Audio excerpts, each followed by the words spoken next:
little less.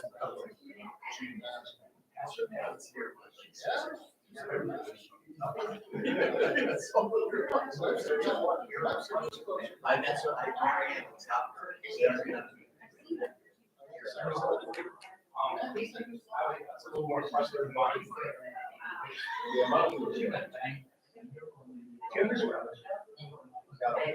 Yeah. Good, how are you?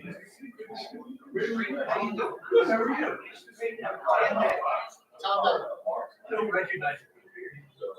One of you used to work here. Oh, you are, you never got off probation.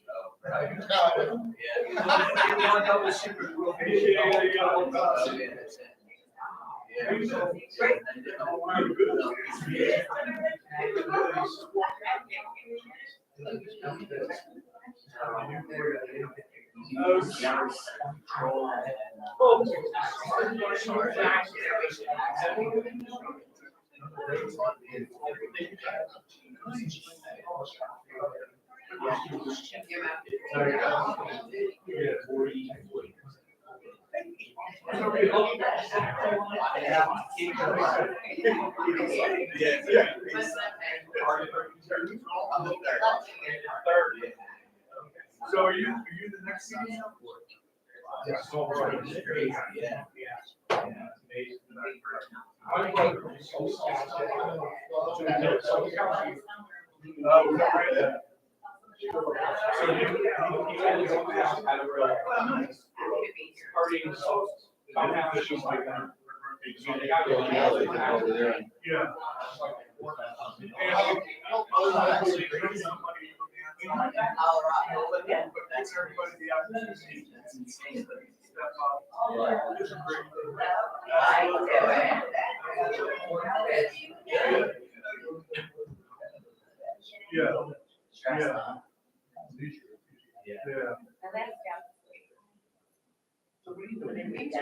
Actually, work for you.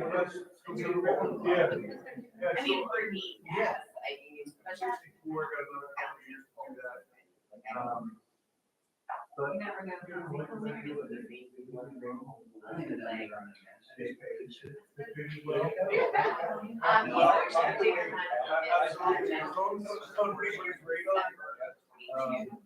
you know, they give you every year, they give you budget, say, here, you got to do this number.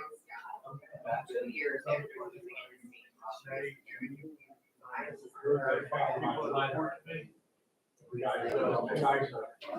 Yeah, I'll let her vacation come out loud. For me, it's kind of hard. The hardest thing is young kids, they don't progress when they're old. They stay home. I go to the office every day. Hello, everyone. You're out of what's that? You need to sign in. What's going on? Yesterday, I just got back, wasn't the last night. A lot of them, I see. Yes, it's quite an interesting day. Good, we've been, actually, now I do, yes. Yeah.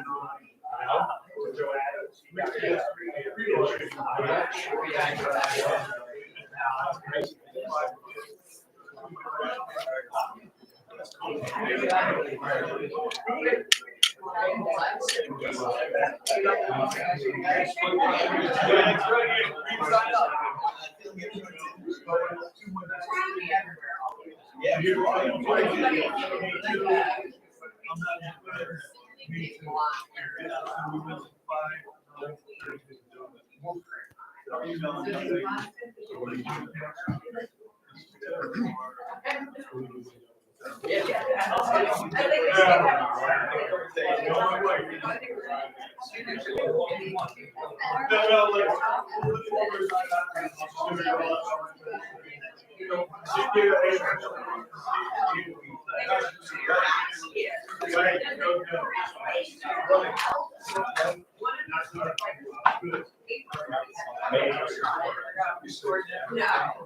Literally,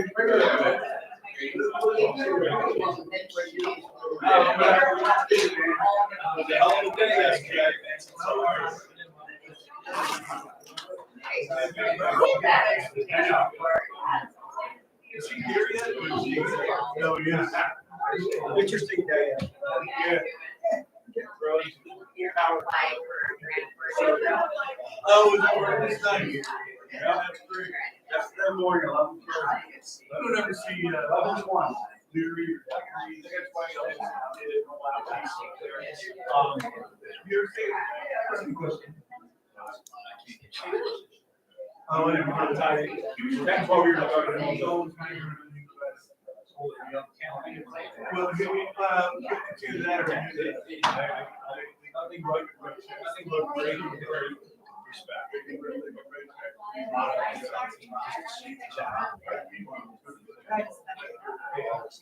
The second one, right? The second one less than a year.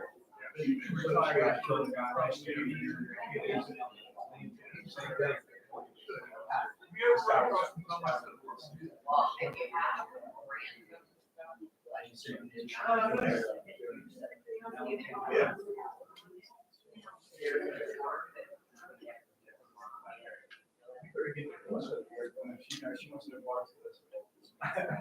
She wants to go far back. This is the main route. Hey, how are you? So, you don't think we need a shower? Stop.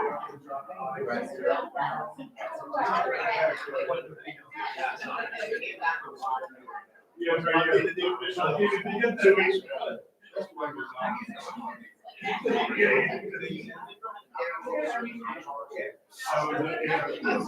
Good deal. Good work. But these guys are very nice.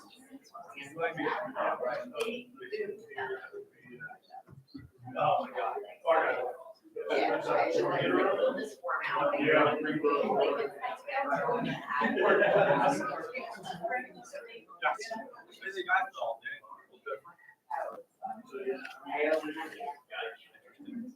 Actually, I was at a financial advisor today.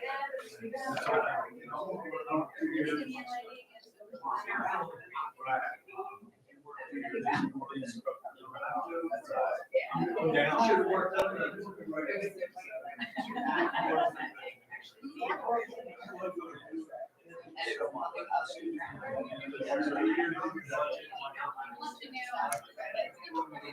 Congratulations.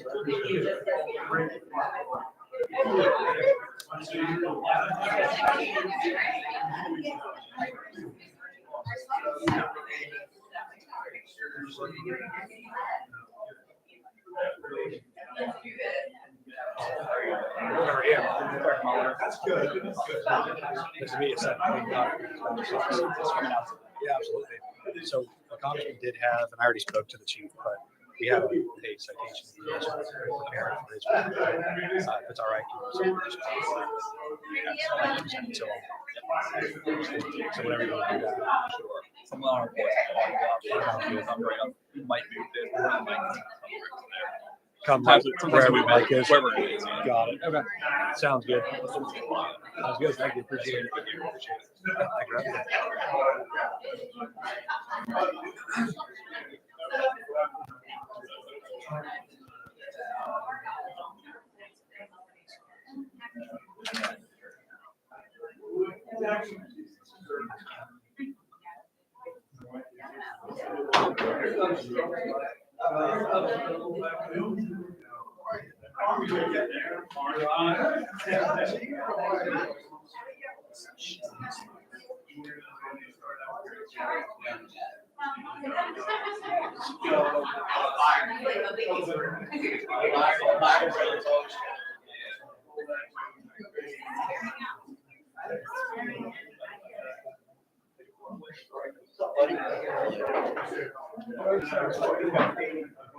Thank you.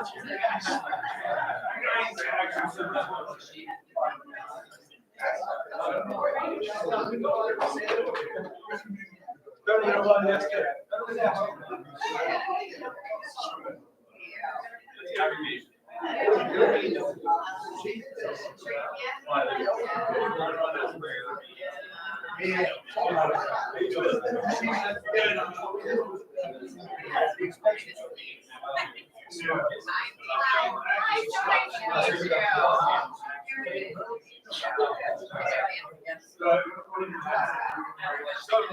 in on that one. She is.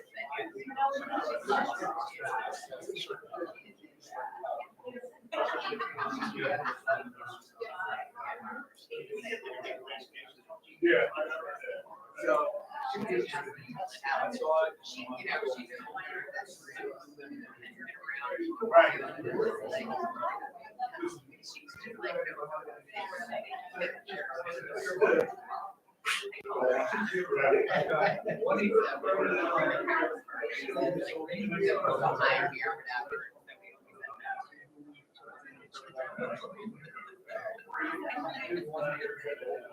Yeah.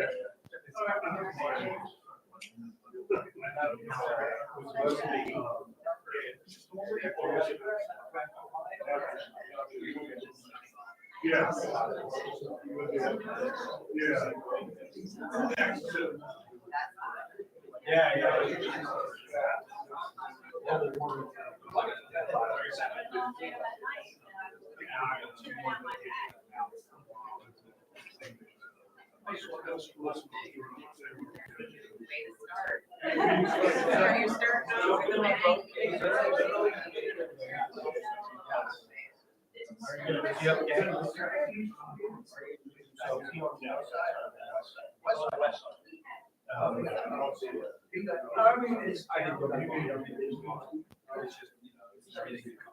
Oh, that's right. You're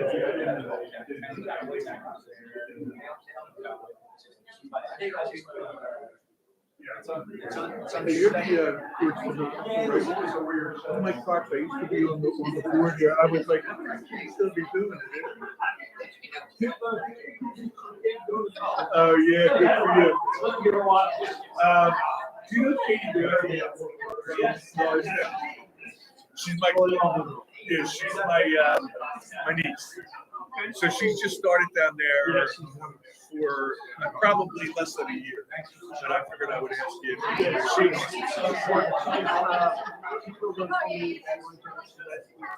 Oh, is that right? Yeah. She's a good kid. She's getting married, yeah. She's getting married next November or something like that. So.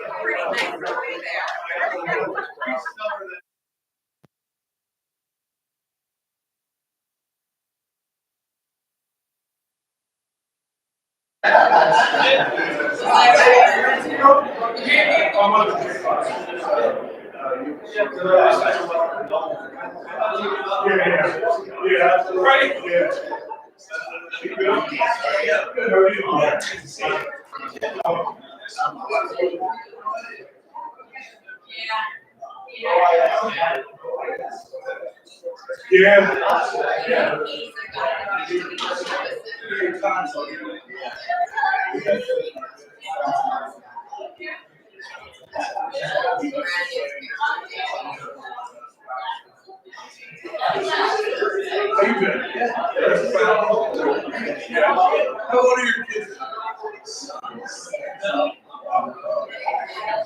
Oh my God. 13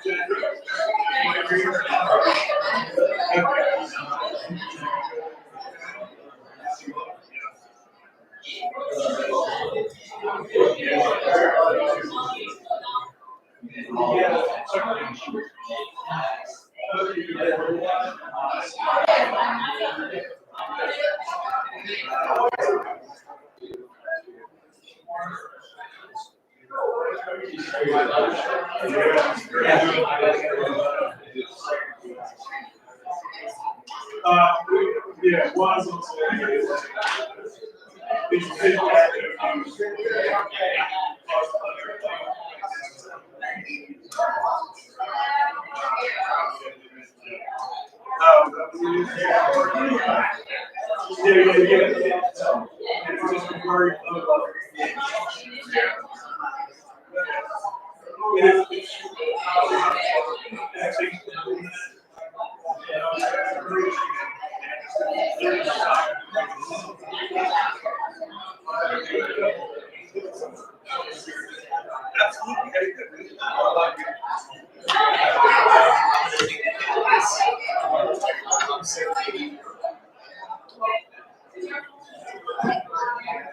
How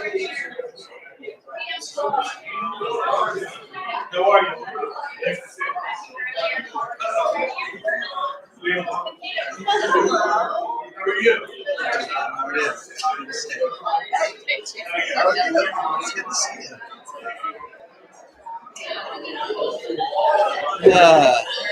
There it is. 30 years. Thank you.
I'm just turning it on just preemptively then, so I don't forget.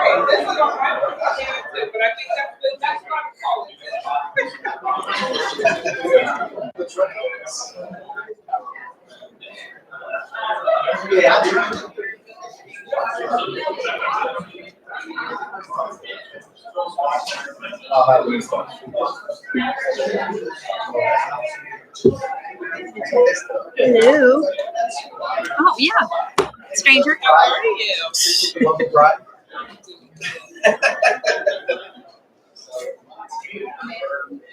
All right, should we get this? Yep, yep.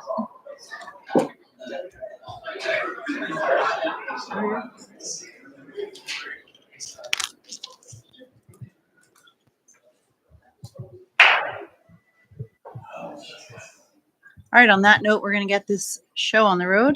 Thank you for coming out to the Board of Supervisors meeting for October 28th, 2024. We're going to start with the Pledge of Allegiance. If you'll please join us. I pledge allegiance to the flag of the United States of America and to the republic for which it stands, one nation, under God, indivisible, with liberty and justice for all. Just want to thank all the special people that we have out here tonight. It's quite a night.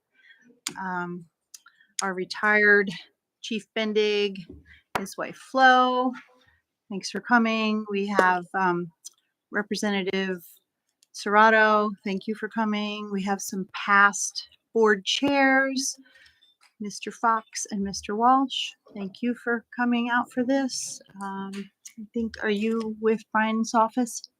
I'm sorry, your name? Seth? Seth from Brian Fitzpatrick's office.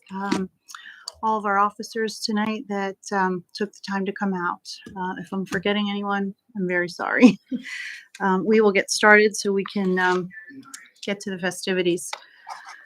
As far as public comment, we do have a public announcement. Montgomery Township has issued a temporary burn ban effective today, October 28th, 2024. This ban will last 30 days and prohibits open fires, including recreational fire pits and fireworks. All township-issued recreational fire permits will be revoked during the prohibition. The ban is due to the extended period of dry conditions affecting Montgomery Township and the potential for uncontrollable fire spread and wildfires. Montgomery Township is committed to the safety of our community.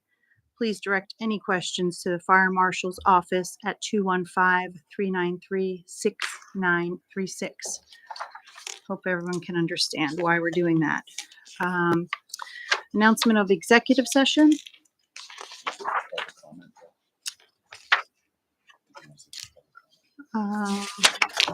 Sure. Is there any public comment? I'm sorry. Any public comment on anything on the agenda tonight?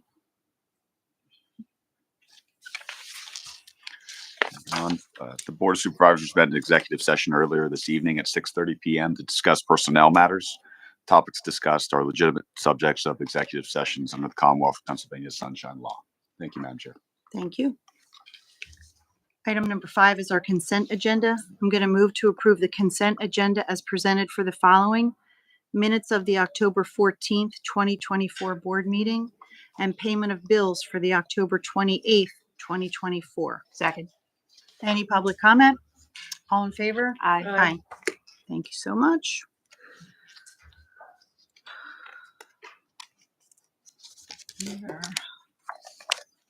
Sorry.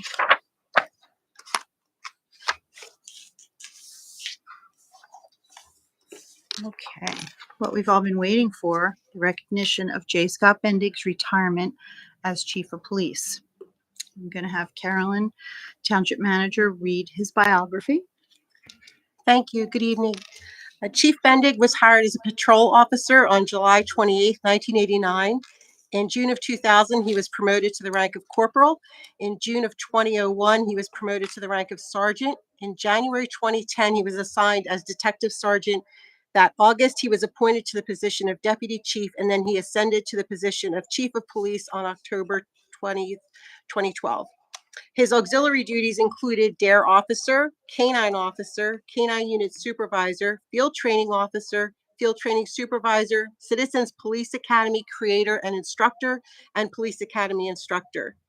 Chief Bendig received his Bachelor of Arts in Criminal Justice from Temple University, his Master of Science in Criminal Justice from Westchester University, and he attended the Federal Bureau of Investigation's National Academy. He has received awards including unit citation, commendations for merit, certificate of commendation, and numerous letters of commendation from residents, businesses, and individuals within the township. Other relevant police experiences: he served as the adjunct faculty member at Gwynedd Mercy University. He was commander at Montgomery County Major Incident Response Team, otherwise known as MERT. He was deputy emergency management coordinator for Montgomery Township, executive board member, past executive chair, and president of the Police Chiefs Association of Montgomery County, executive board, past president of the North Penn Police Athletic League, general instructor, Municipal Police Officer Education Training Commission, instructor, Chiefs of Police Association of Montgomery County, member of the Montgomery County Racial and Ethnic Disparities Task Force, National Security Executive Board, FBI Philadelphia Field Division, a peer reviewer with the United States Department of Justice, Office of Justice Programs, Bureau of Justice Assistance, Training Committee Chair, Eastern Pennsylvania FBI National Academy Associates. An awful lot for Quite a 35 resume. years. It's quite a mouthful. So we have some things to present tonight. I'm going to invite Congressman Fitzpatrick's office. You can make the first one if you'd like. Sure. So again, good evening, everyone. My name is Congressman Brian Fitzpatrick's office, and in recognition of Chief Bendig's retirement. Seth, excuse me, Seth, do you want to go to the microphone just because we're streaming? Well, we stream it, so it's just. But anyway, my name is Seth McLean from Congressman Brian Fitzpatrick's office. The congressman had this congressional record prepared in recognition of Chief Bendig's retirement, as well as this flag flown over the Capitol, accompanied with a citation with the flag. So I won't read the entire congressional record. I won't lull everyone to sleep here tonight, but I'll read Just a brief excerpt from it, highlighting the significant impact that Chief Bendig has had on our community in his capacities with law enforcement. So, under Chief Bendig's leadership, the Montgomery Township Police Department experienced significant advancements in both its operational capabilities and technological infrastructure. One of his most impactful initiatives was the implementation of the body-worn camera system, a crucial tool for promoting transparency and accountability. He also led the deployment of fixed license plate readers, which enhanced the department's ability to monitor and respond to criminal activity more effectively.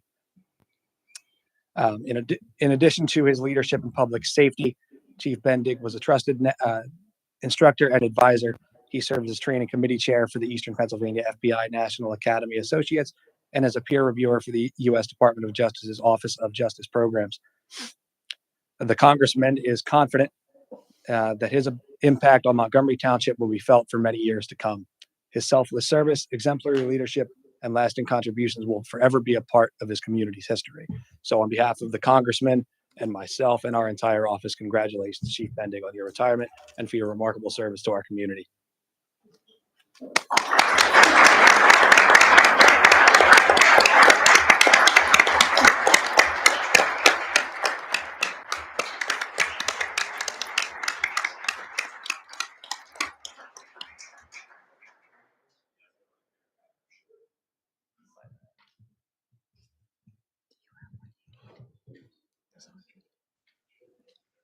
Scott to just stay up there.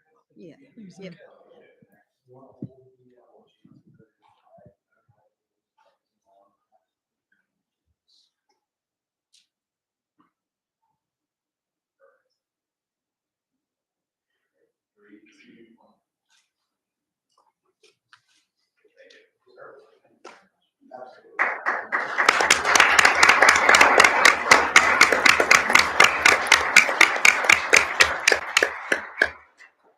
Scott, Chief, sorry. Can you just stay up here for the rest of it, please? You're welcome to sit in that chair.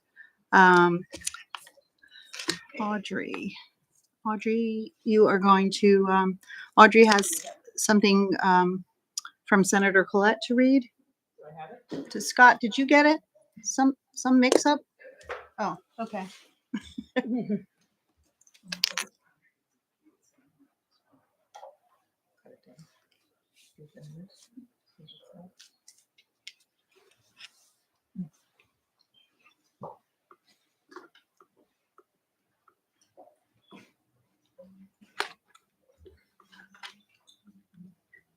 So in the absence of Senator Collette, I'm going to play her today, this evening. So I'm honored to read this on her behalf in her office. So Chief Scott Bendig is being lauded upon this September 20th, 2024 retirement from the Montgomery Township Police Department, concluding 35 years of dedicated service, and a graduate of Temple University, where he earned a bachelor degree in criminal justice. Chief Bendig earned a master's degree in criminal justice from Westchester University and attended the Federal Bureau of Investigation National Academy.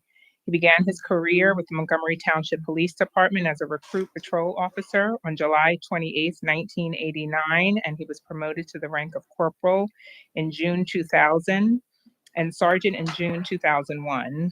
Assigned detective sergeant in January 2010. He was appointed deputy chief in August of that same year and was elevated to chief of police in October 2012. During his service, Chief Bendig served as a DARE officer and DARE officer in charge, K-9 officer, K-9 unit supervisor, field trainer officer, field training supervisor, and a Citizens Police Academy creator, an instructor, and a police academy instructor. To his great credit, he was the recipient of numerous awards and accommodations. Active in his community, Chief Bendig served as an adjunct facility member at Gwinnett Mercy University, general instructor of the Municipal Police Officers Education Training Commission, a member of the National Security Executive Board of the FBI's Philadelphia Division, and a training committee chair of the Eastern Pennsylvania chapter of the FBI National Academy Associates. Huh. And since his enlistment, Chief Bendig faithfully endeavored to preserve and protect the health, safety, and welfare of his fellow citizens. The finest spirit of public service, he demonstrated exemplary knowledge, ability, and integrity in carrying out his many responsibilities and earned deep respect and gratitude for his tireless devotion to duty. So from Senator Collette to you.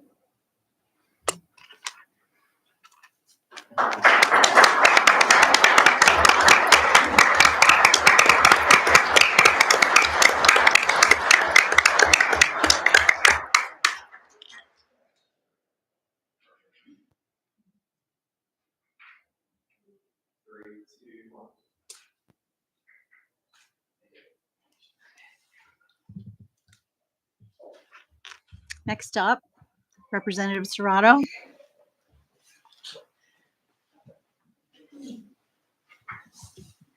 Fourth time's a charm. In case anyone hasn't already heard about Chief Bendig's history and all of the exemplary service that he has provided to the community, I would like to read a citation that I'm presenting on behalf of myself, State Representative Steve Malagari, and State Representative Liz Hambidge. Whereas Chief J. Scott Bendig is being honored upon his September 20th, 2024 retirement after more than 35 years of dedicated and distinguished service to the Montgomery Township Police Department.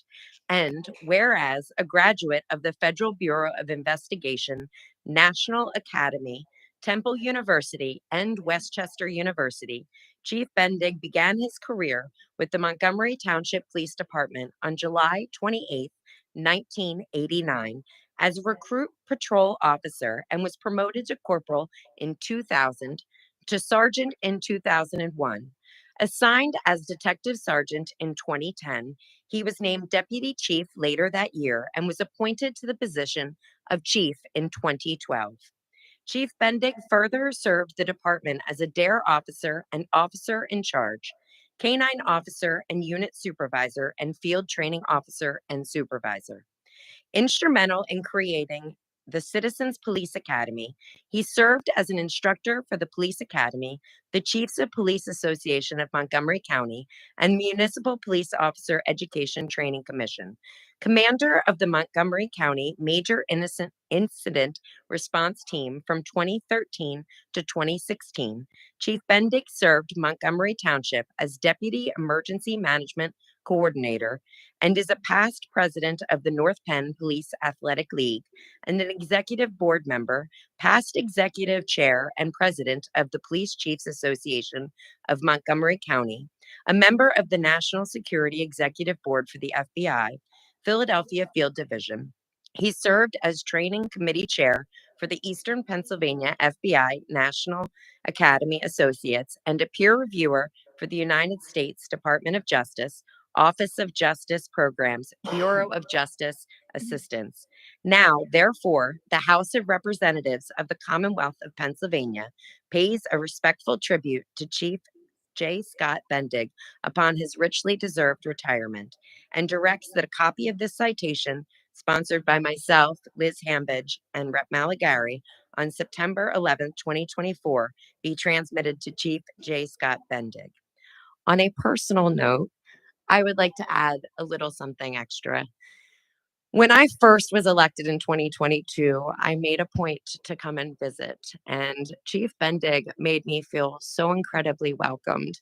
I had left my phone and my purse in his office as he took me around the facilities, introduced me to so many of the amazing officers that served beneath him and with him, alongside him, and let me know that if there was ever a time or a place that we needed anything from the department, that I could reach out without hesitation. And he rang true to that statement over the past 2 years.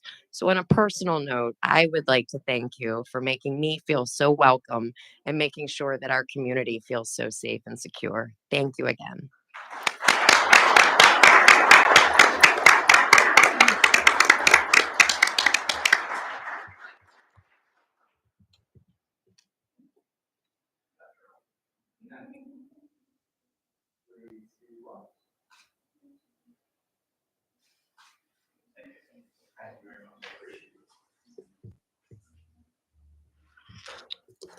didn't do the resolution. Should I just do it at the end? Yeah. All right, any comments from any of the police? Anyone out there? Oh, okay. Oh, police department. Oh, okay. Oh, wow. So from the police department, we have the shadow box for retiring Chief Bendig. I thought about a lot of the day, like what was I going to say? Because so many things are going to be said about his career. So what I'd like to say is I've never met someone so dedicated to furthering their education in the profession of law enforcement. There's not many Mondays went by where there wouldn't be an article that would print it out in my mailbox or an email being sent out to the department about an article he read over the weekend.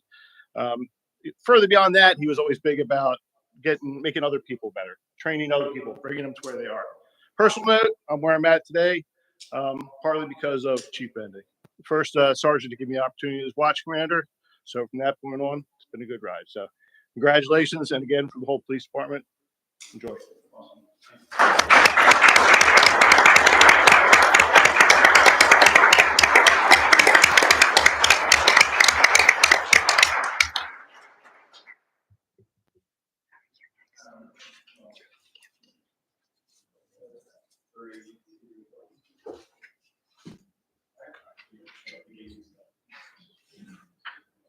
Go ahead.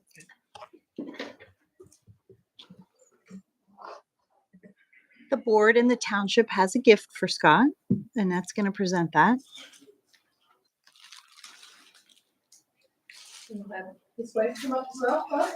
Flo, can you come up? They're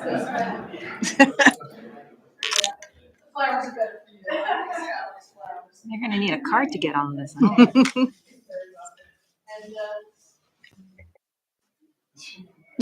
She's running. She's running away. Okay. So we've heard about Scott's education and where he's come from. I figured maybe we need a test now because we've heard it so many times. But the one thing I'll have to say about Scott is he's there when you need him and he's there if you need him. Just on a personal note, thank you, Scott. There are men that think they're it. You are it, Scott. Thank you.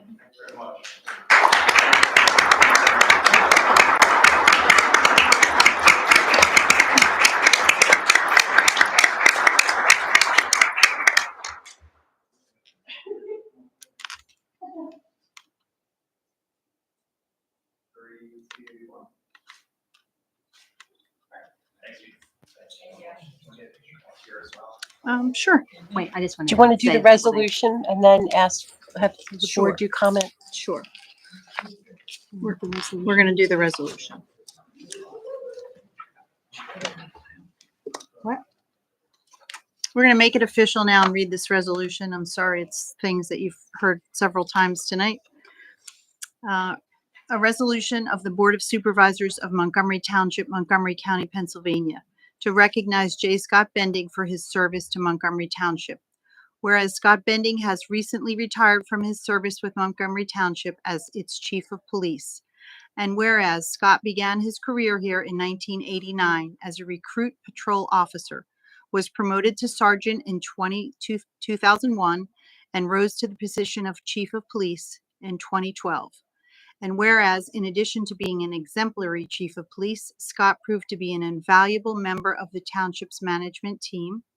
And whereas Scott exemplified the definition of a servant leader, approaching each day focusing on the growth of others in the organization and the needs of our community.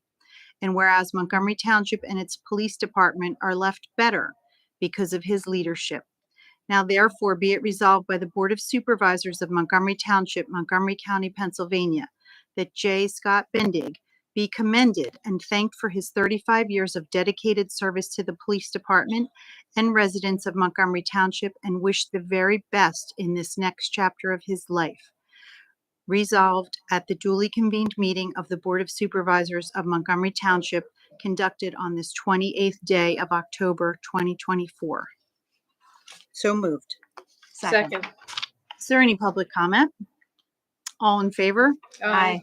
Aye. Congratulations on your retirement.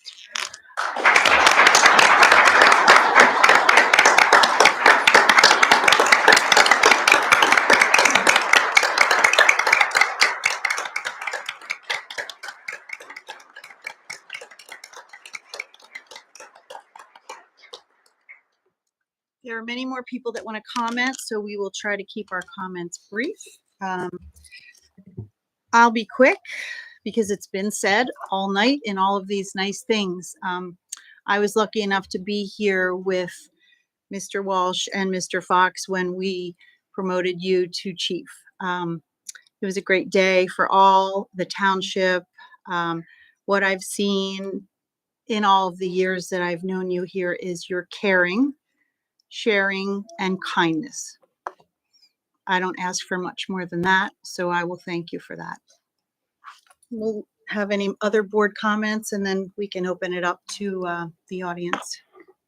So I would just like to add that as a professional, I think that we all aspire when we step into a leadership role to leave whatever organization we joined better than we found it. And that's something an area you've exemplified in. I mean, you have invested so much personal time and energy toward improving our department, our policies, our practices, our procedures. And it was under your leadership that we didn't gain the accreditation in terms of our police department in the state and the Commonwealth of Pennsylvania, but we achieved elite or premier agency status under your leadership by adopting all the best practices out there. And that's just something that you've really been at the forefront for. And we can't thank you enough because you have absolutely left this department better than you found it. And it's just a huge testament to your leadership and your caring and your commitment to serving our community. So thank you. And I'm going to start off by saying, picking up kind of where State Representative Serrato started. Find my call. So I met you, 3 years ago, I think it was, when I came on, and not to slight any of the other directors, but one of the best tours in the day. I think we were only supposed to have 2-3 hours. We ended up spending most of, if not all of the day together. And what I saw was your passion for your team, for your officers, for the department, just in your speak, just how much you truly were dedicated. So I personally thank you for a wonderful day.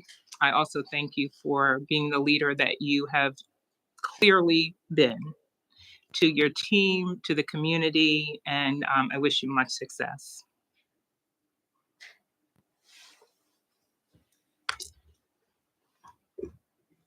I'll make it easy and just say ditto, because if I start to talk, I think I'm going to cry tonight, Scott.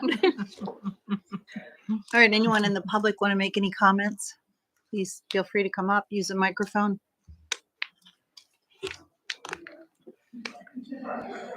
Hi, my name's Mike Fox. I had the privilege of serving on the Board of Supervisors for 12 years, and specifically at the time, as Candace had mentioned, when we needed to fill the vacancy of Rich Brady, pretty big shoes to fill. Probably one of the easiest decisions we ever had to make as a Board of Supervisor was bringing Scott on to fill that position. He brought a skill set, he brought experience, he brought dedication. But probably one of the biggest things that was a convincer for me was the support of the officers that were in the room then and that are in the room now. A lot of these people are retired cops. They came back to say goodbye to you, and that's a very meaningful thing. I just want to express my personal thanks to you for everything, for your service in the township. When all the craziness was happening all over the United States, I never felt like that was going to be something that would happen in Montgomery Township, because well-trained, well-disciplined officers, up and down, because of you, Billy Peoples, and Jerry Dock. So thank you. I wish you the best of luck in whatever your career does for you. I know you've already started another position, but personally, I just want to thank you and say thanks for a really easy decision. I wish you the best of luck.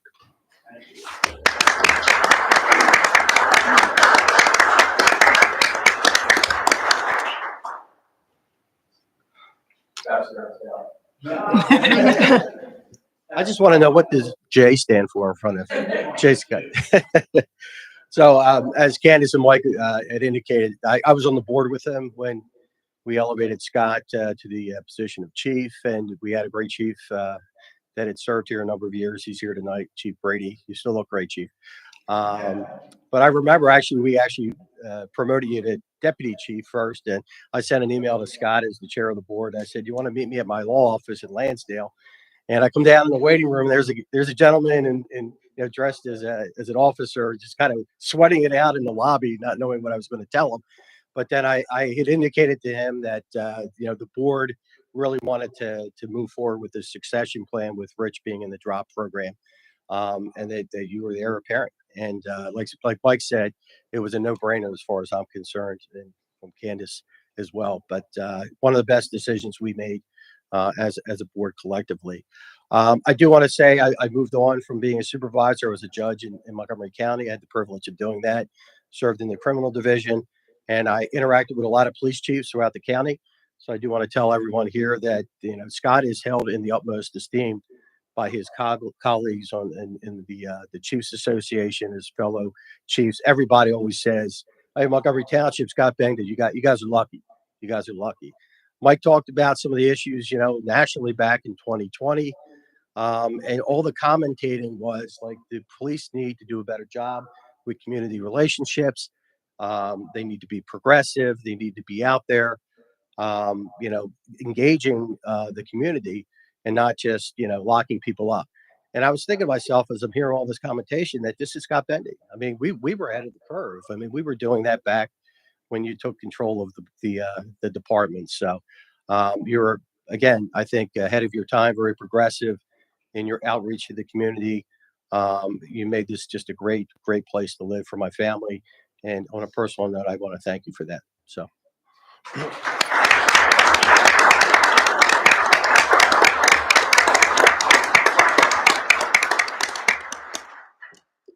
Any department head comments? Anything else? Anyone? All right, well, I'm just going to come out and give a hug, and we can get a picture and call it a day.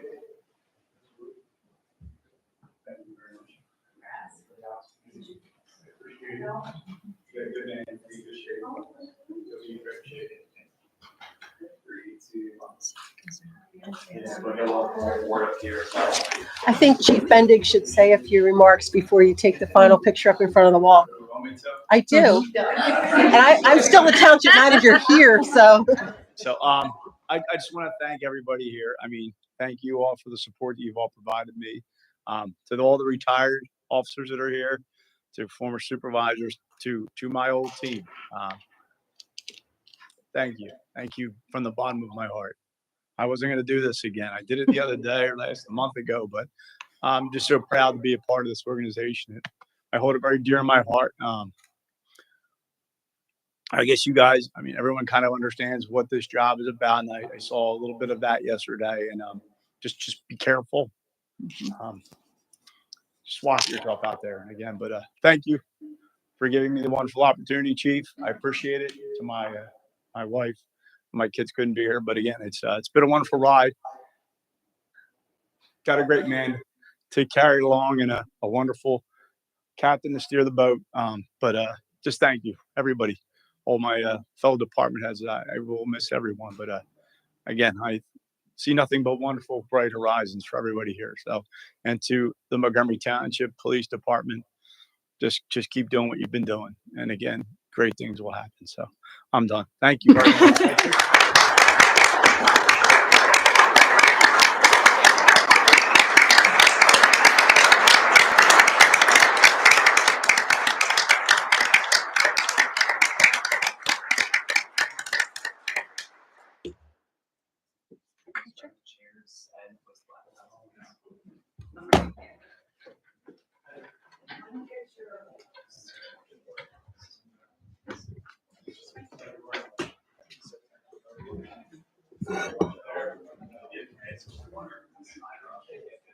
All these years have to wait for you to go.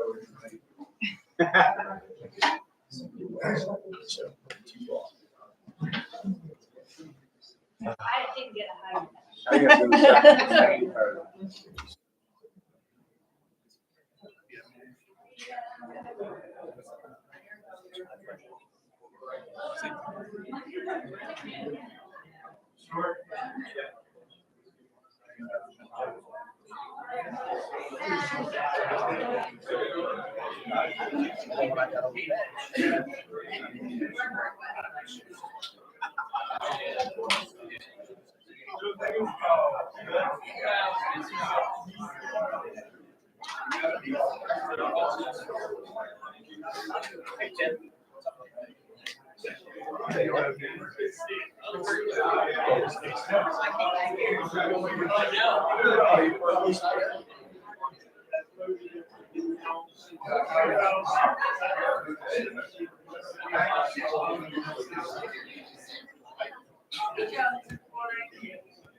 Thank you.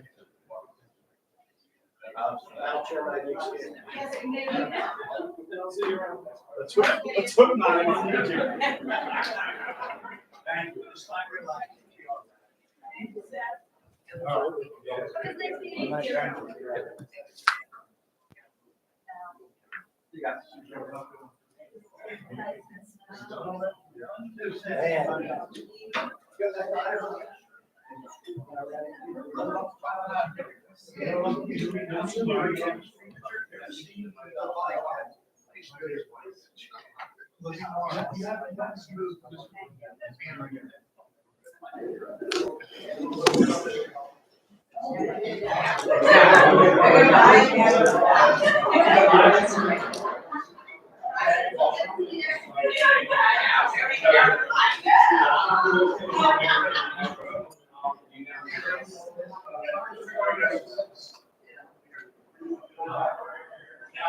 All right, it seemed quiet enough. We're gonna move. Why can't I turn that on? Item number 7. Public hearing, proposed ordinance number 24-344, amendment to chapter 189, shade trees, and chapter 205, Saldo. Mary Ann McConnell, Director of Planning and Zoning. So staff is requesting the adoption of the proposed amendments to the Montgomery Township Code, Chapter 189, Shade Trees, and Section 205-51 of the Subdivision and Land Development Ordinance. The proposed amendments include updating definitions, adding provisions for permitting for the removal and replacement of residential street trees, updating shade tree protection, replacement, and pruning provisions. Township staff, Shade Tree Commission members, the county, and township consultants have had the opportunity to review the details of the proposed amendments to Chapter 189 and 205. During their September 19th, 2024 meeting, the Planning Commission unanimously recommended the Board of Supervisors approve the proposed ordinance. And this ordinance was advertised in the Reporter on October 7th and 14th of 2024. At this time, we recommend that the Board of Supervisors adopt the amendments to Chapter 189 and 205 of the Code of Montgomery Township as presented. Do we need to do anything since it's a hearing? For purposes of this hearing that I guess we have adjourned into, in addition to the proof of publication in the Reporter and submission to the Township Planning Commission, as Ms. McConnell stated, I'd like the record to reflect that this ordinance was also submitted to the Montgomery County Law Library on September 26, 2024 for public inspection at that location, and also submitted to the Montgomery County Planning Commission for review as required by Act 247 on August 28th. August 28th of 2024. The purpose of the hearing itself is simply because there is one minor change to the subdivision and land development ordinance, in addition to a complete rewrite of the street trees ordinance.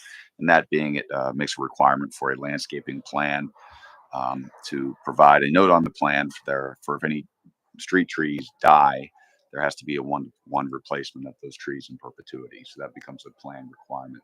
Everything else is related to Chapter 189, the street trees, as laid out. And I believe as Supervisor Branford discussed, working with the Shade Tree Commission over a number of months to put this ordinance together. Is there anybody, member of the public, that would like to provide any comment? Seeing an empty room. None. Does the board have any questions related to this ordinance or comments? No. Now with that, we will adjourn the public hearing. Now this ordinance is in a place to be voted upon by this board. Okay, since we have no other questions, I'm going to move to authorize the adoption of ordinance 24-344 to amend chapter 189 and 205 of the Code of Montgomery Township as presented. Second. Any public comment? Seeing none, all in favor? Aye. Thank you so much. I'm going to go on to item number 8. Mary Ann McConnell, review of zoning hearing board applications. So included in your packet is a summary of the applications before the zoning hearing board for their November 6, 2024 meeting. The board may remain neutral on the applications and let the zoning hearing board render a decision based on the testimony presented, or the board may send the solicitor's office to oppose an application. This action would require a motion, second, and vote of the board. The attached agenda actually lists 2 applications. The first one we discussed at the October 14th board meeting. By the request of the applicant, it has been continued to the December 4th meeting for zoning hearing board. The second application will be heard on November 6th by the zoning hearing board. It's a residential application where they're seeking relief from the provisions of section 230, 149B1A and B in order to construct an in-ground pool with patio and pool decking 4 feet from the side property line where a minimum of 10 feet is required. All right, does anyone have any questions about the second application or see a reason that we should weigh in? I feel as if it probably feels too close to me, but I don't know that it warrants sending the solicitor to oppose. But I'd be interested to hear my colleagues' thoughts. I feel that the zoning hearing board could take this one. Yeah, I'm in agreement with Ms. Bamford about it feeling like it's too close, but I don't think it warrants sending a solicitor. I think the zoning hearing board can do their job. I agree. Agreed. Okay.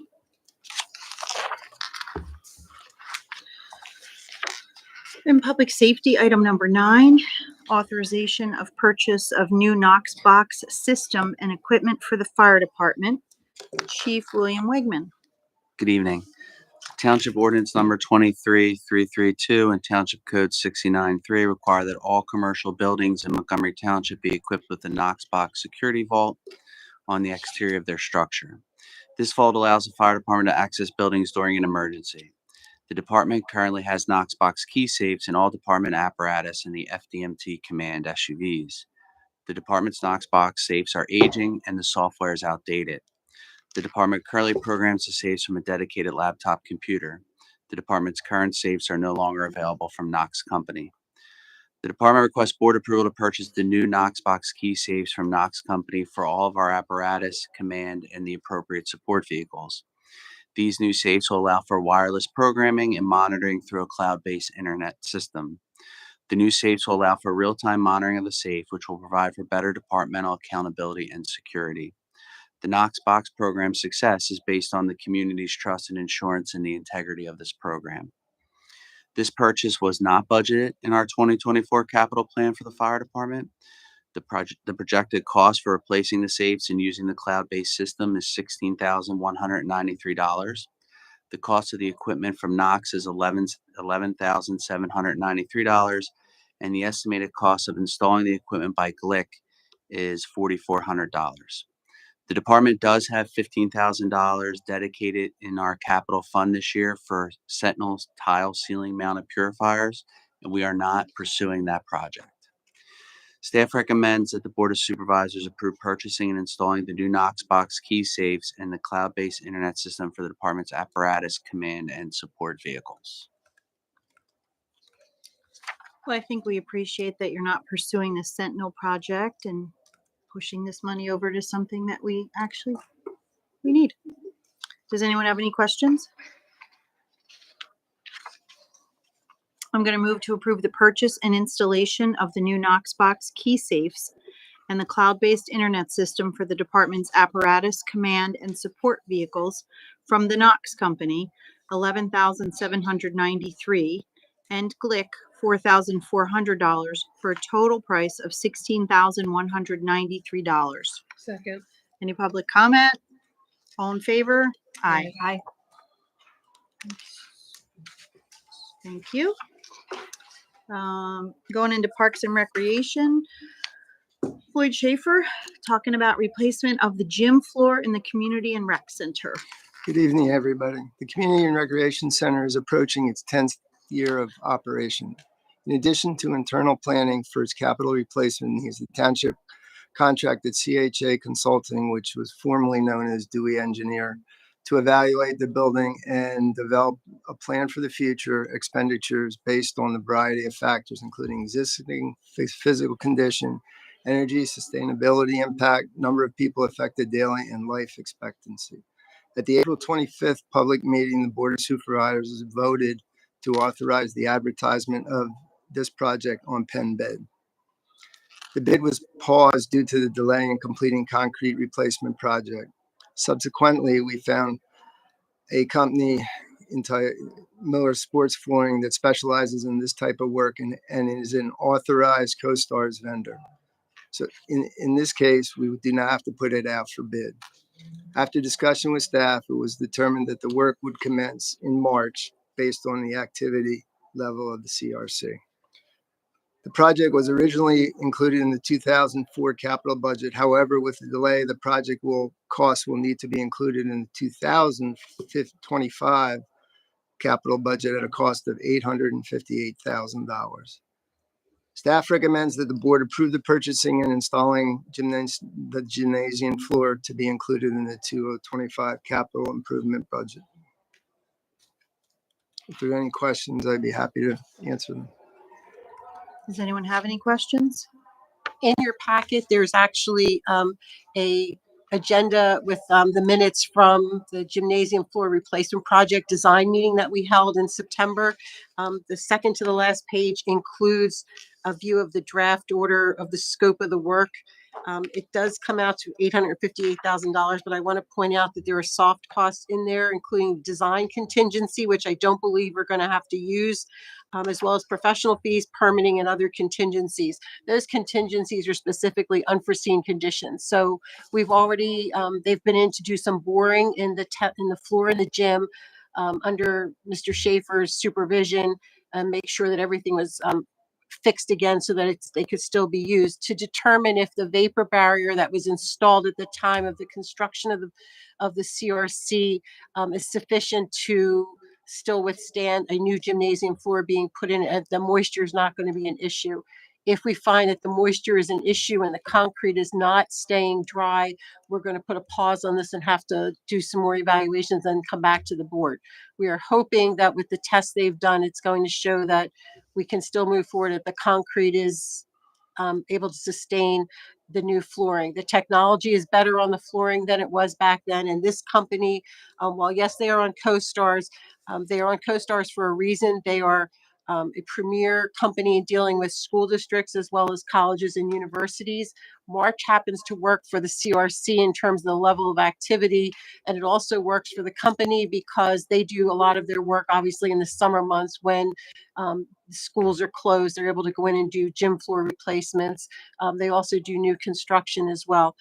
We could put it out to bid. The issue with putting it out to bid obviously is it's the lowest responsible bidder. We have no control over who that bidder is going to be, and we have no control over the quality of the work. In this case, this company has grown, and the reason that CHA brought them in is because they've worked with them on other projects and they know the quality of their work. However, ultimately, it's a board decision.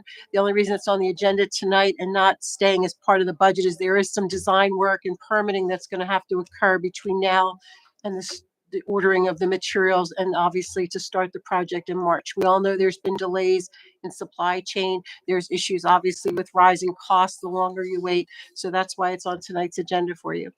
I have a question about the contingencies. So are you saying that the boring that's been done is to determine about that vapor barrier and whether or not we're going to be able to effectively control the moisture there. Are you saying that the contingencies that are budgeted here for 165,000 do not accommodate for if that vapor barrier is insufficient? The contingencies do include that, but again, so for example, the concrete work we had done, when they went to demolish the stairs, instead of finding the fill that you would, which is a large stone base, a smaller stone base, they actually found a ton of concrete had been poured instead of a sufficient base, which meant extra excavation, which resulted in a change order of the project. If this stays the way we think it will, then the contingencies that are built in here should be sufficient. If they were to find out that with the results of the borings that it's exponentially worse, then we would have to come back and discuss it, and we would have to put a pause on this. Okay, so if the vapor barrier were the issue, as in terms of the moisture control, it would be covered. Yes, within but if those- it's worse than that, if the concrete say would have to some be, other underlying yes, condition, then we would have to come back to you with an estimate of what that cost would be and get your authorization to either move forward or to just pause the project. But in the report that they did, the concrete was identified first and foremost because of the fact that everybody's using it to get in and out of the building. This was identified because of the issues we're having with the floor, and as well as how many people are using the gymnasium compared to other parts of the rec center. And then the third thing obviously is the lights. That's, the parking lot lights are the third thing that they identified, again, having the most impact and being the most safety oriented as well. Is 10 years the normal life cycle of a gymnasium floor, or an average? I mean, 12 to 15 for this type of gym floor. This is not wood. This is basically a sheet good, much the same. The technology has gotten a lot better since the installation of what is there now. There's seams that have kind of rotted out. It's the way it's put down is like with a glue gun, is to put it very simply. They run piece tight together and then they glue it together. In the case of this project, while I wasn't here, it might not have been the best installation as far as I'm concerned. There's a lot of gaps and we've been able to keep it safe. So Audrey, I had some questions today regarding why we weren't putting it out to bid, why we were just going with this company. And I talked to Floyd and did some digging, and like he said, basically we have had problems with that floor since the beginning. It was not done well, and I think after doing some research that from what they've said, Miller Sports Flooring is the company to have. You get what you pay for. And we're doing this a second time earlier than we had ever planned. And it does seem that these people are the ones that will do the job that we want. I'm also confident with Mr. Schaefer being here and overseeing it, that it will be done correctly, that if something doesn't look right as it's going on, he's going to insist that they stop and that they do it the way it should be done. As well as CHA, we talked to them about, with the issues we had with the concrete and what our expectations are, because the gym floor has such a magnitude on the users there. So we want to make sure that it's put in correctly, again, so that future boards, future recreation center directors, future township managers are not dealing with the same issue. We weren't here, so we can't talk about the installation, but I trust Floyd's judgment and the number of gym floors he has seen. If something doesn't look like it was done right, then it probably wasn't. so based on everything that's been said, I mean, are we being good stewards by not putting this out on bid? just to get an idea on, or do we have any idea on other pricing? Well, the problem is if we put it out to bid, We have to we take are forced to choose the The lowest one. reasonable one, which may not be this company that has the reputation it does for the reason it does. So you're, okay. Does this company pay prevailing wage to their staff? Are they required to do that based on the size of this contract? I don't know. I'm sorry, what was the question? Do they pay prevailing wage? Yes, they would be required to do prevailing wage because of the scope of the project, the cost of it. Also, if we went out to bid, you could always reject all the bids and then go to CoStars, but there is a cost to putting together bid documents and, and it's another step in the process that could result in a later installation. So we can do whatever the board's pleasure is. If you want to go out to bid, we can certainly do that and see what the bids come in at, and then you have the right to reject all the bids. I know that timing was part of the issue that we were trying to work toward, timing in that March 2025. Yes, we really, plan. after speaking with Floyd at length at the meeting, it was determined that March really would be the best time because you start getting where the weather is, the days are getting a little longer, the weather's a little more reasonable for people to do outside activities. If the gym floor was to be started, then you certainly don't want to start it now with the holidays coming up and everybody sort of migrating inside again. And just a reminder, CoStars has been bid. So the state goes out and does this bid and then they accept vendors and they go on the list, meaning that the state has already vetted them and that they have already determined that their prices, I don't want to say necessarily were the lowest, but met the criteria for the state. And then we're basically piggybacking off of those bids that they do. Thank you. And just to connect the dots, so if we were to put this out to bid with our own bid documents, would we still be able to hit that window in terms of the installation of the new flooring? That I don't know, because it depends on how fast we can turn the bid document around and get it out on the street. Sufficient time for vendors to respond, sufficient time for us to open the bids, take a look at those vendors, determine their references and things, and then make a recommendation to the board if in fact it comes in materially less than this. And if we were to make a decision to move forward with this contract tonight, are we confident that they would be able to hit that installation window in their production schedule? They indicated to us that that would be the best time of the year for them to be doing the work. So yes, I am confident they can meet the March date. So that confirms the materials as well. That includes all of the materials that they need to make this right. We discussed this during the meeting we had and they were confident. I mean, I can't say anything else other than that, is that they came in and assured us that that time frame would work very well for them. How long will it take? They think 30 days. Okay.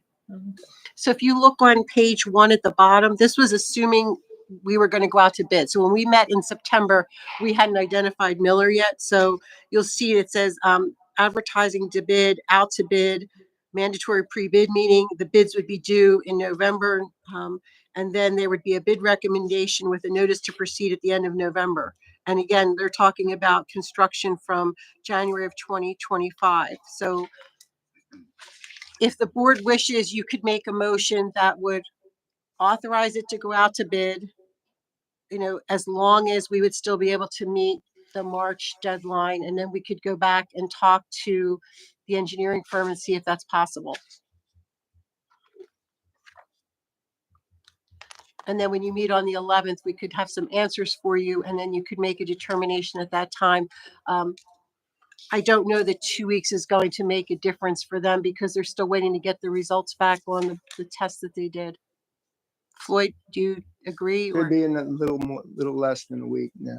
They'll be back probably late this week to pull out the plugs and to finish the study. And we're already behind the 8 ball on the draft project scheduled to begin with. Well, this was assuming if we had bid it earlier, yes. Correct. Right. Yes, but then once the gentleman from CHA did some research and came across Miller Sports, they asked if we could have a meeting with them and to discuss like what type of flooring we would be looking at. They walked through it. They did some extensive on-site evaluations and then decided that they needed to come back in and do the boring. So yes, I mean, I can't tell you that they would be able to start March 1st if we go out to bid. I just don't know. Well, I think that so many people this year have told me that that is our little crown jewel over there. I would hate to delay this or have people feel put out that they can't use their membership. And I feel very, very confident in Floyd and the way he has come in and run our community center for us and make the decisions that have turned it into what people are calling our little crown jewel. So again, I questioned today why we wouldn't put it out to bid, but I certainly understand and would go along with the timeline and choosing Miller based on what I learned and Floyd's recommendation. I'm also comfortable that they are on co-stars. It's not like we just pulled this name out of a hat or somebody else recommended. They are part of co-stars. Mm-hmm. I agree. What do you think? Yeah, well, it's 3 against 1. So I'll probably abstain from, which I can do, right? I don't have to agree. No, you can say no You too. can say no. You can vote how you want. Okay. Okay. Because I do think we should go out to bid, but that's. Okay. Well, I'm going to move to approve the purchase and installation of the gymnasium floor by Miller Sports Flooring at a cost of $858,000. Second. Is there any public comment? All in favor? Aye. Aye. Nay. Against? One opposed. Okay. Thank you. If it wasn't for co-stars, I probably would have No, I hear you. I get been it. with you. I just think it's something we should always do. Yeah, I do. Parking lot lights at the Community and Rec Center. Floyd Schaefer. My favorite topic. The Community and Recreation Center is approaching its 10th year of operation. Oh, nope, I had the wrong one. They look the same. The township contracted to do engineering as part of the efforts to update the township's capital improvement plan, specifically the CRC. September 23, Mr. Taylor came before the board, described the details of the work the firm did evaluating the condition of the CRC and explained the metrics to determine when and what needs to be updated or replaced. Included in their report was the need to replace the parking lots. Last year, we rented portable lights for the parking lot to ensure the safety of the CRC users. That was last year. This year, we have been unable to find portable lighting to rent because of the increased demand by various organizations, contractors, and other business. A lot of them also went to the place called North Carolina. Yeah. Staff is requesting board approval to purchase 2 portable light towers for the CRC. These towers would be also used by police, fire, and public works for fire scenes, motor vehicles, accidents. They're a multi-use thing that we can spread across all departments. Because of the combined use, the cost of the 2 portable light towers would come out of the capital reserve fund. The estimated cost of the portable lightings is about $25,000. We've got a couple quotes in, and it is right around that range. And it is for both. Staff recommends the board approve the purchase of the portable light fixtures. Sounds like something good that we should have, so we're not at the mercy of trying to rent them when we need them.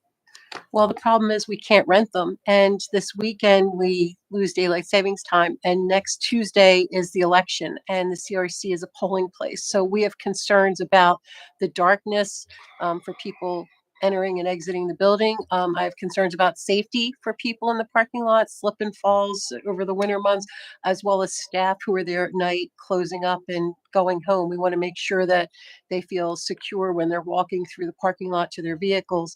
I know Chief Wigman has tried to look at the county to see if they possibly had a light that they could loan us, at least for the night of the election. I don't know how successful he's been. And I understand from Greg Reif, our Public Works Director, it looks like it's about 4 weeks out if we place an order, which is light years better than what we were getting a couple years ago with everything we wanted to buy. But still, it's a month that we would be, there's a combination. We had a lot of time in September where there was no sun, so the solar power is not working on those lights. And as we told you in the budget workshop on Friday, the technology is over 10 years old on them, and the technology is so much better now.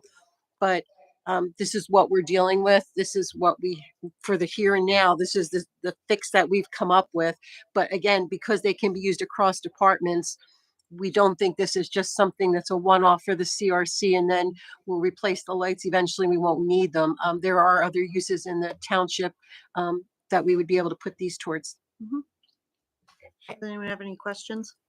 Will 2 be enough to help the CRC? 2 will suffice. Great. Okay. I'm going to move to approve the purchase of 2 portable light towers at a cost of $25,000 plus or minus for township uses as described above. Second. Any public comment? All in favor? Aye. Thank you on that one. Public Works. Consider purchase of salt through the 2024 to 2025 Montgomery County Consortium Cooperative Rock Salt Contract. Carolyn McCreary. Thank you. Mr. Reif is on vacation this week, so I told him I would handle this for him. The township has participated in the Montgomery County Consortium Cooperative Rock Salt Contract, which is administered by the Borough of Hatfield. The consortium recently completed the public bidding process for the purchase of the salt for the 2024-2025 winter season and has awarded the contract to Riverside Construction Materials at a price of $62.60 per ton delivered. The cost is included in the highway aid budget for both 2024 and 2025, and it's an approved purchase using state liquid fuels funds. Staff is recommending that the board authorize our participation in the cooperative rock salt contract for the purchase of bulk rock salt from Riverside Construction Materials at a price of $62.60 per ton delivered. Just curious, do we have a clue how many tons we use in an average winter? So I don't know that there's such a thing as an average winter for us, Well, I know. because 2 winters ago, I was driving over there and I was holding my breath that the delivery would come. Now it's full. Both salt Right. bins are full over there. But again, not knowing what this winter is going to bring. And obviously when we have ice and just those nuisance snows, that they're not enough to plow, but we've got to make sure the roads are passable. We go through a lot of salt. Just curious. It's, one of the things we have to do. That's a question for Greg when he comes When back. he's When you back. tell him it's stump the public works director and we'll ask him that. All right. I'm going to move to approve the township's participation in the Montgomery County Consortium Cooperative Rock Salt Contract awarded to Riverside Construction Materials, Inc. for the purchase of bulk rock salt at a price of $62.60 per ton delivered. Second. Any public comment? All in favor? Aye. Can we circle back to item number 11 for a second?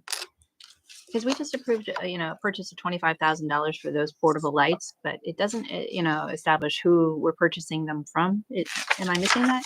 Because we have to still get quotes. Okay. We're So, required under the state law for purchasing that if it falls within a certain range, we have to get 3 quotes. If we can't get 3 quotes, we have to show in writing that the vendors just chose not to respond to us. So we don't know who it's going to be yet. we don't know. We have 2 quotes in-house that we've received, and then we're waiting to get a 3rd one. So we've approved the amount. We've not just the approved the post- amount, and so, company. and do we have to then approve again the No, contract for no. the equipment? So No, you don't- because we have to follow state law on this, so you wouldn't have to approve the vendor. The only time you have to approve the vendor is if it's a bid that you've put out on the street. Okay, but we are in the process of getting those bids. 2 are in-house. We're waiting for a Yes. 3rd so that we Yes, can make. we're allowed to do quotes, telephone, email, or Okay. verbal. Yep. Thank you. All right. Item number 13, approval of 2024 annual audit engagement letter. Carolyn McCreary, Township Manager. Thank you. Maley has submitted an engagement letter for the 2024 annual audit. They would audit our financial statements of the governmental activities, our business type activities, the CRC, the aggregate discretely present component units, which is the fire department, each major fund, and the aggregate remaining fund information for Montgomery Township as of 12/31/24 and for the year that ended, and the related notes to the financial statements, which collectively comprise our basic financial statements. The engagement letter lists an estimated cost of $33,000 for the annual audit. Staff is recommending that you approve the engagement letter with Maley for the 2024 annual audit, and it has been included in the budget. Does anyone have any questions? We're all good with it? Motion to approve the attached engagement letter with Mally for the 2024 annual audit at the estimated cost of $33,000. Any public comment? All in favor? Aye. Alrighty.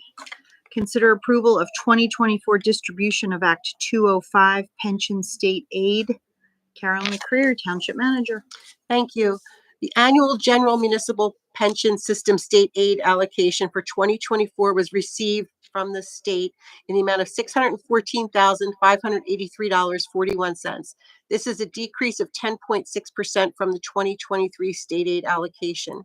The state requires that the Board of Supervisors adopt a resolution approving the allocation of the state aid to the pension system for its employees, and based on the 2024 minimum municipal obligation to the police and non-uniform pension plans, and based on the AG 385 state certifications. It's recommended that the general municipal pension system state aid be allocated as follows.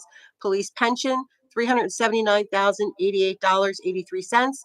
Non-uniform pension plan, $235,494.58. The state aid provides the township with assistance in meeting its annual pension funding obligation and was factored into the township's 2024 budget. We are recommending that the board accept the recommended allocation and approve the distribution. Does anyone have any questions? Okay. I'm going to move to accept the recommendation to allocate the 2024 Act 205 General Municipal Pension System State Aid to the Police Pension Plan in the amount of $379,088.83, and to the non-uniformed employee pension plan in the amount of $235,494.58. Second. Any public comment? All in favor? Aye. Aye. Okay. 15, ratification of memorandum of understanding for William R. Peoples, promotion to chief of police. You're getting closer every day. Carolyn McCreary, Township Manager. Thank you. With the retirement of Scott Bendig, Lieutenant Peoples has assumed the role of acting chief of police. The memorandum of understanding outlines the details of his continued employment in this new role. His swearing-in ceremony will take place during the November 11th, 2024 Board of Supervisors public meeting. Staff is recommending that the board approve the MOU between the township and William R. Peoples. Sounds like a good thing for all of us. Happy to do this. I'm going to move to ratify the memorandum of understanding between Montgomery Township and William R. Peoples and authorize his promotion to the position of Chief of Police of Montgomery Township effective October 29th, 2024. Second. Any public comment? All in favor? Aye. Aye. Motion passes. I think we should just give him a round of applause. Not a lot of people here tonight. That feels a little anticlimactic.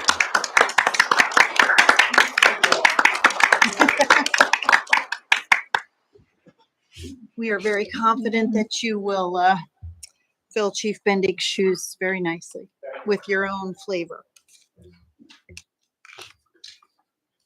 Okay, what else do we have?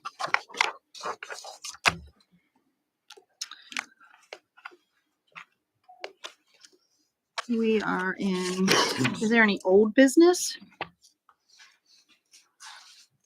New business, we have department reports from fire services and a fire services discussion.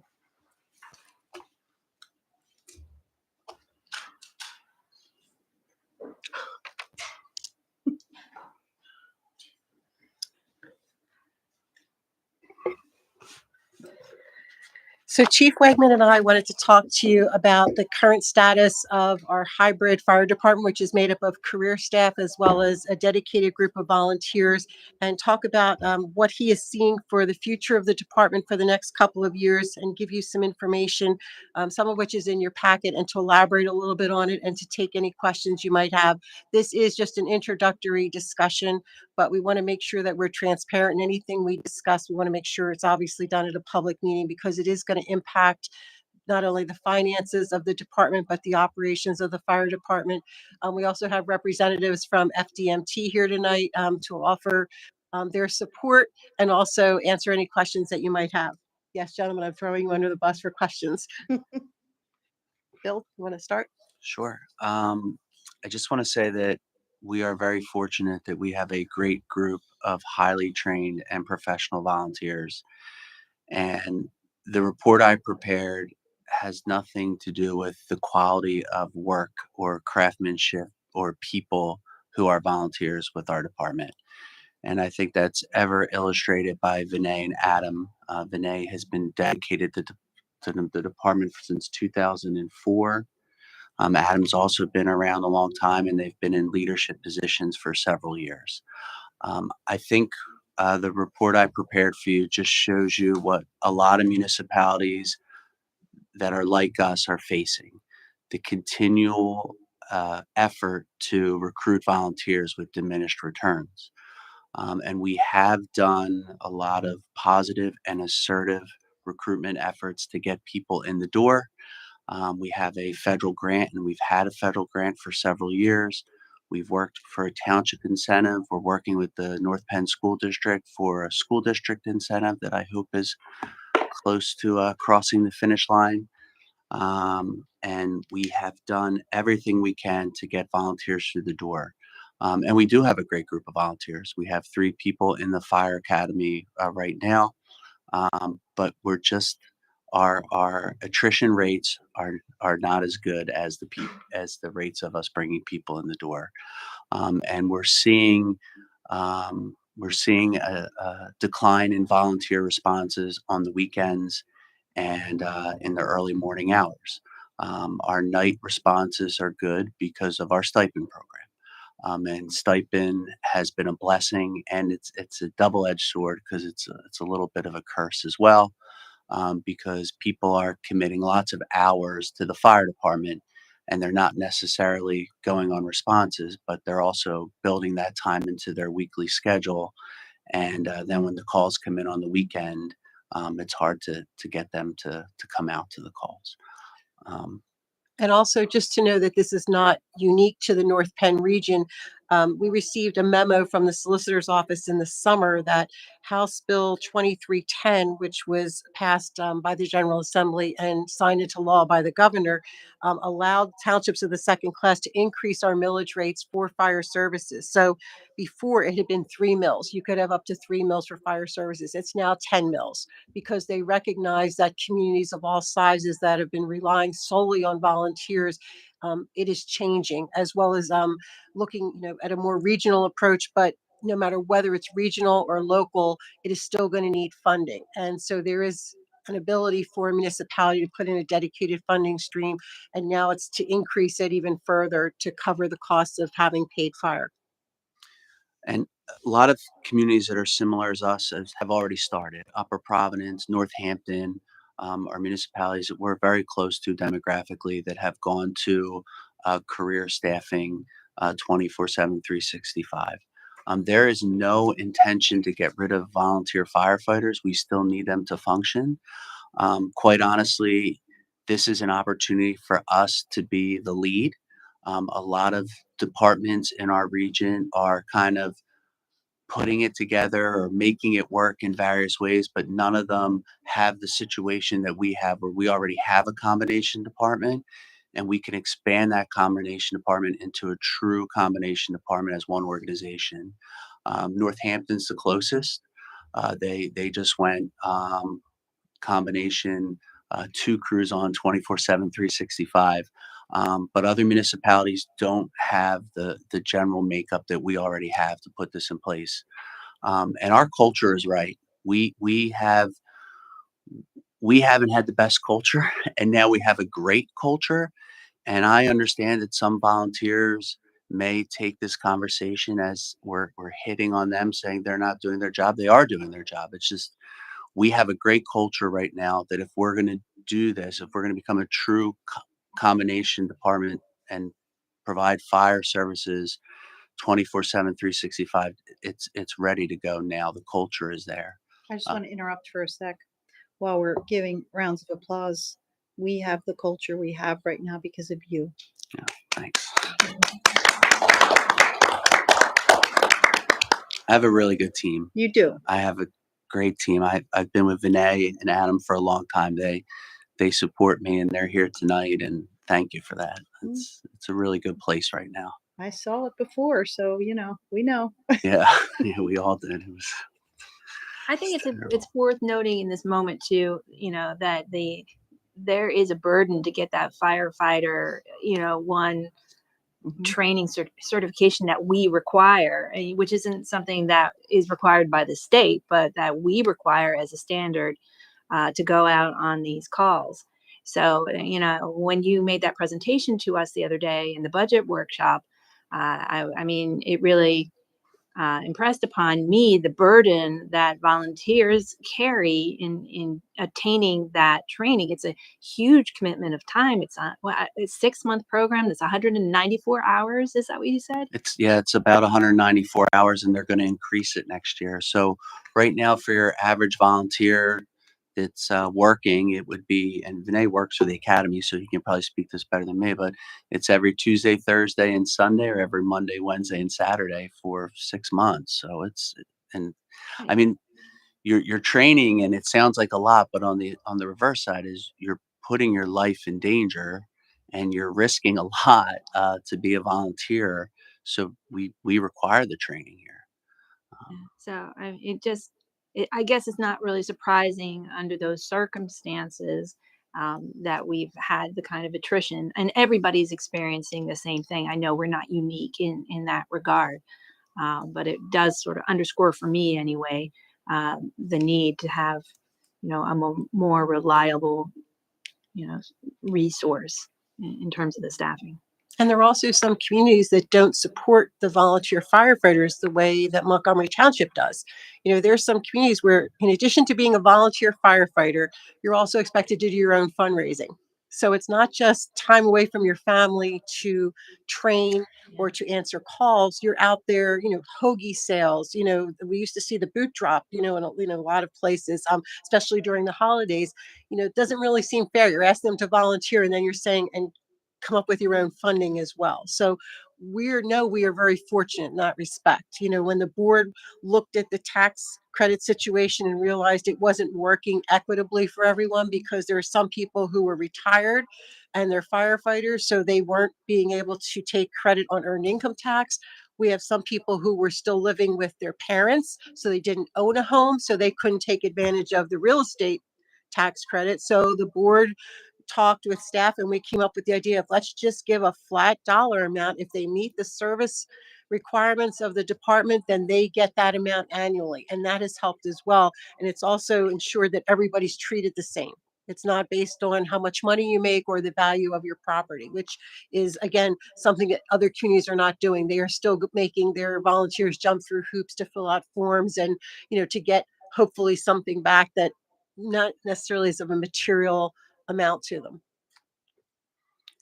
And we, as you've alluded to, we have a really fantastic career staff now that understands that we are a combination department, and that do everything they can to help support the mission of the department and the volunteers. And between John and Andrew really leading the way, and then working with the volunteer staff. I mean, the culture is ready for this, and we have the people in place to do it and to make it work. And I understand it all falls on me. I understand that, if this does happen, that the leadership I can't just stay here and tell you what I want to do. We have to do it. And we're committed to being a combination department.